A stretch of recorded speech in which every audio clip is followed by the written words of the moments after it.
Halo adik-adik sekalian, apa kabarnya? Semoga kalian selalu sehat ya. Pada kesempatan kali ini, Pak Guru akan membahas tentang materi perbandingan senilai.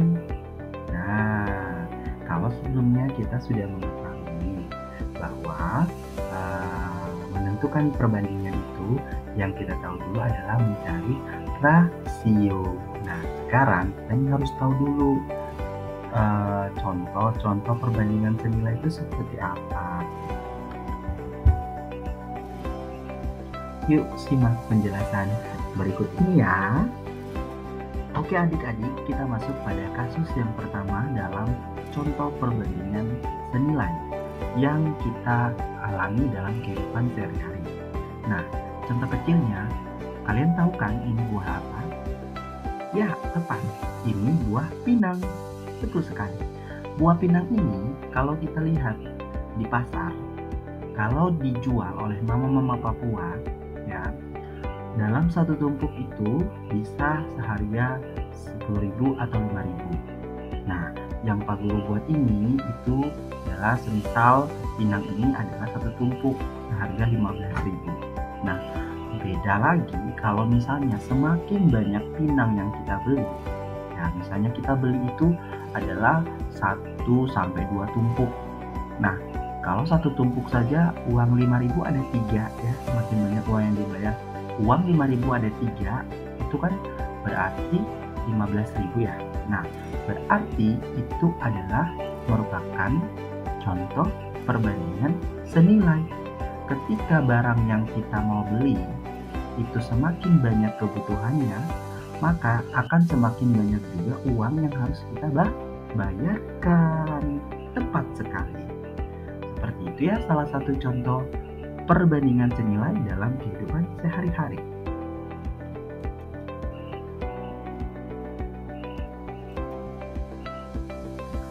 Lalu selanjutnya pada kasus yang kedua nih adik-adik. Nah, kita melihat nih kalau kebutuhan kita di rumah ya. Nah, kebutuhan adik ini kan kalau misalnya mau hari raya atau ya atau mau merangkai sebuah baju ya. Nah, kan di sini penjahit, contoh ya penjahit. Nah, kalau misalnya banyak baju yang mau dijahit atau dibuat oleh seorang penjahit baju, otomatis dia harus juga membutuhkan banyak kain. Nah, jadi contoh kehidupan sehari-hari dalam perbandingan senilai itu adalah di mana banyaknya barang, di situ harus juga banyak kebutuhannya. Seperti itu.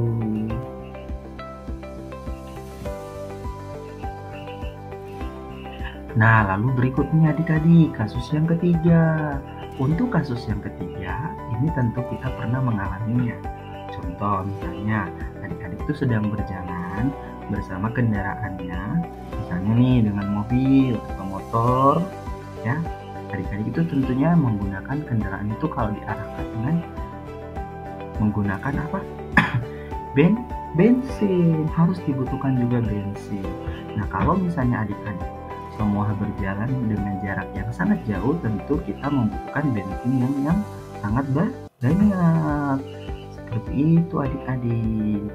Ya, jadi kalau misalnya dalam kehidupan sehari-hari kita membutuhkan hal yang banyak, tentu kita juga perlu mengorbankan dan perlu mengeluarkan biaya yang banyak. Seperti itu ya. Jadi itu contoh-contoh suatu perbandingan yang senilai. Nah, kalau misalnya adik-adik juga nih biasa mau beli gula-gula ya, beli gula-gula, terus uangnya adik-adik itu tidak cukup, nah itu bukan perbandingan senilai. Nah, tapi kalau misalnya membelikan gula-gula dengan uang yang ada ya, yang pas harganya juga dengan gula-gulanya, itu berarti salah satu contoh perbandingan senilai. Bagaimana adik-adik? Kita lanjut ya, kita lanjut di mana? Kita lanjut di contoh soal.